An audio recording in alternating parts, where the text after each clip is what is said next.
Olá pessoal, sejam bem-vindos a mais um vídeo aqui do nosso canal. Hoje nós vamos falar sobre o Carnaval. Qual que é o impacto dele na Igreja Católica e qual é a sua origem? O que tem a ver uma coisa com a outra? Muita gente conhece essa festa apenas como um período de folia, desfiles e blocos de rua. Mas será que você sabia que o Carnaval tem uma forte conexão com o cristianismo e com o calendário litúrgico da Igreja? Neste vídeo vamos explorar as raízes históricas do Carnaval, desde as festas pagãs da antiguidade até a sua relação com a Quaresma e a doutrina católica. Você vai entender como essa celebração surgiu, o que a Igreja ensina sobre ela e como os cristãos podem vivê-la de maneira coerente com a fé. O Carnaval é uma das festas mais populares do mundo, com raízes que remontam a festividades pagãs da antiguidade. Civilizações como a grega e a romana realizavam celebrações em honra a divindades, como as Saturnálias, dedicadas a Saturno, e as Lupercálias, associadas à fertilidade e purificação. Nesses eventos havia suspensão temporária de comidas e bebidas e uso de máscaras, simbolizando uma ruptura momentânea da ordem cotidiana.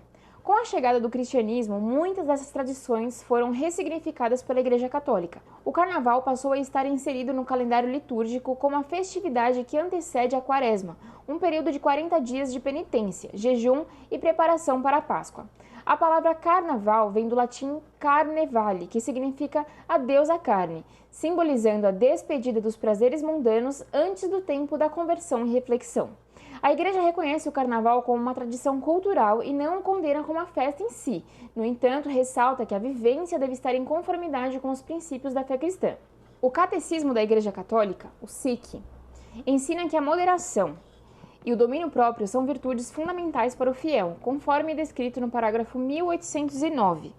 A temperança é a virtude moral que modera a atração pelos prazeres e procura o equilíbrio no uso dos bens criados. Assegura o domínio da vontade sobre os instintos e mantém os desejos dentro dos limites da honestidade.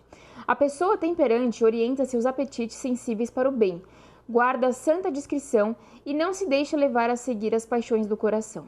A temperança é muitas vezes louvada no Antigo Testamento. Não vás atrás de tuas paixões e dos teus prazeres abstém-se. No Novo Testamento é chamada de moderação ou sobriedade. Devemos viver neste mundo com ponderação, justiça e piedade. Viver bem não é outra coisa senão amar a Deus de todo o coração, de toda a alma e com uma totalidade do próprio agir. Dedicar-lhe um amor integral pela temperança, que nenhum infortúnio poderá abalar, e que depende da fortaleza, que obedece exclusivamente a ele. E nisso consiste a justiça, que vela para discernir todas as coisas com receio de deixar-se surpreender pelo ardil e pela mentira.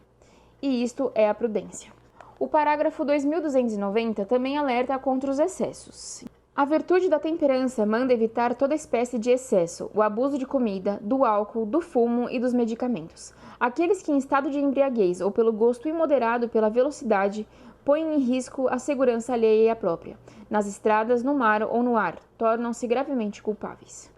Além disso, a Igreja sempre reforça a importância do respeito ao corpo, à dignidade do próximo e à pureza, princípios que podem ser muitas vezes desconsiderados em algumas expressões modernas do Carnaval.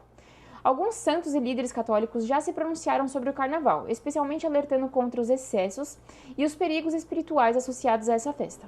São João Maria Vianney, conhecido por sua vida de intensa penitência e zelo pela conversão das almas, fazia sérias advertências sobre o Carnaval.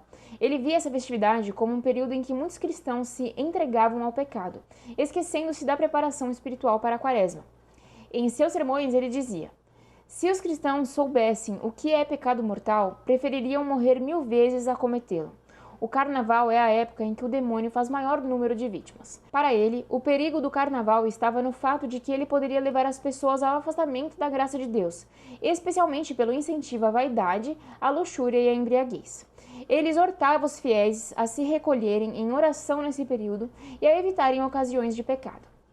São Francisco de Sales, doutor da Igreja e grande mestre da espiritualidade cristã, reconhecia que a alegria e o entretenimento fazem parte da vida, mas ensinava que tudo deve ser vivido com moderação e pureza no coração. Em seus escritos, ele advertia contra festas e celebrações que levassem ao pecado e à distração excessiva da vida espiritual. A moderação nas diversões é a chave para manter a alma em estado de graça. De que vale uma alegria passageira se pode custar uma eternidade de sofrimento? Francisco de Sales não condenava o carnaval como um todo, mas alertava sobre a necessidade de prudência e temperança, evitando que ela se tornasse um período de desordem moral. São Padre Pio.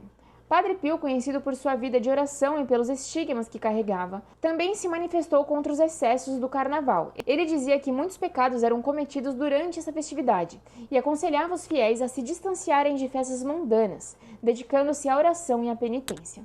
Certa vez, ao ser questionado sobre o carnaval, ele respondeu de forma contundente: "O carnaval é uma invenção do demônio, e muitos cristãos perdem suas almas nesses dias." Essa visão reforça a ideia de que o carnaval, em sua forma mais desregrada, pode ser um período de grande tentação e afastamento de Deus. O entendimento dos santos é uma visão comum. Embora cada santo tenha uma própria forma de expressão, há um ponto comum em seus ensinamentos. O carnaval, quando vivido em excessos e sem moderação, pode ser um perigo espiritual. A Igreja não condena a festa em si, mas alerta sobre os riscos da entrega ao pecado e ao afastamento de Deus. Por isso, muitos líderes católicos incentivam os fiéis a viver o período do carnaval com equilíbrio, sem cair em excessos e a se prepararem espiritualmente para a quaresma. Hoje, há iniciativas como retiros espirituais de carnaval que oferecem uma alternativa saudável para os cristãos que desejam aproveitar essa época sem comprometer sua fé. Diante de tudo isso, surge a pergunta: o cristão pode participar do carnaval? A resposta depende da maneira como ele encara e vive essa festividade. Se for um momento de alegria, encontro familiar e cultural, sem excessos e mantendo os valores cristãos, não tem impedimento. Porém, se a participação levar ao pecado, ao afastamento de Deus e à perda do autocontrole, deve-se avaliar se realmente vale a pena. Mais do que apenas evitar ou participar, o cristão deve refletir sobre o que realmente o aproxima de Deus. O carnaval pode ser um tempo de descanso e lazer, mas não pode se tornar um período de afastamento de fé. Portanto, quer comais, quer bebais ou façais qualquer outra coisa, fazei tudo para a glória de Deus. Os que vivem segundo a carne gostam do que é carnal. Os que vivem segundo o Espírito apreciam as coisas que são do Espírito. O verdadeiro sentido do carnaval, dentro da perspectiva cristã, está no fato de que ele antecede um dos períodos mais importantes do ano litúrgico, que é a quaresma. A quarta-feira de cinzas, que marca o fim do carnaval, convida os fiéis ao arrependimento e à conversão, lembrando a transitoriedade da vida com a imposição das cinzas e as palavras: "Lembra-te que és pó e ao pó voltarás." Nesse contexto, o carnaval pode ser visto não apenas como uma festa, mas também como uma transição simbólica. Um tempo de alegria que se encerra para dar lugar à introspecção e ao aprofundamento da fé. Os cristãos são chamados a usar essa ocasião para lembrar-se da importância da temperança e da preparação espiritual para a Páscoa. Embora o carnaval tenha se transformado em um evento multicultural e em muitos casos tenha perdido sua relação com a fé, os cristãos são chamados a vivê-lo de maneira coerente com os ensinamentos da Igreja. A moderação, o respeito ao próximo e a consciência de que a verdadeira alegria vem de Deus são aspectos fundamentais para aproveitar essa celebração sem comprometer a dignidade humana e os valores cristãos. Portanto, para aqueles que desejam viver o carnaval sem ferir sua fé, a Igreja propõe alternativas como os retiros espirituais de carnaval, onde os fiéis podem celebrar a alegria cristã de forma saudável, preparando-se para o tempo da quaresma. Dessa forma, o carnaval não precisa ser visto como uma festa incompatível com a fé, mas sim como uma ocasião para reforçar valores cristãos e lembrar que a verdadeira alegria não está nos excessos, mas na comunhão com Deus. O carnaval, ao longo da história, passou por diversas transformações, mas sua essência sempre esteve ligada à ideia de transição, do tempo de festa para um período de reflexão e penitência. Embora hoje seja celebrado de muitas formas ao redor do mundo, a Igreja nos convida a vivê-lo com moderação e consciência, lembrando que a verdadeira alegria vem de Deus e não dos excessos. Se você gostou desse vídeo, não se esqueça de curtir, compartilhar e se inscrever para mais conteúdos como este. E agora eu quero saber, você já conhecia essa conexão entre o carnaval e a fé cristã? Como você enxerga essa celebração nos dias de hoje? Deixe sua opinião nos comentários e vamos conversar sobre isso. Até o próximo vídeo.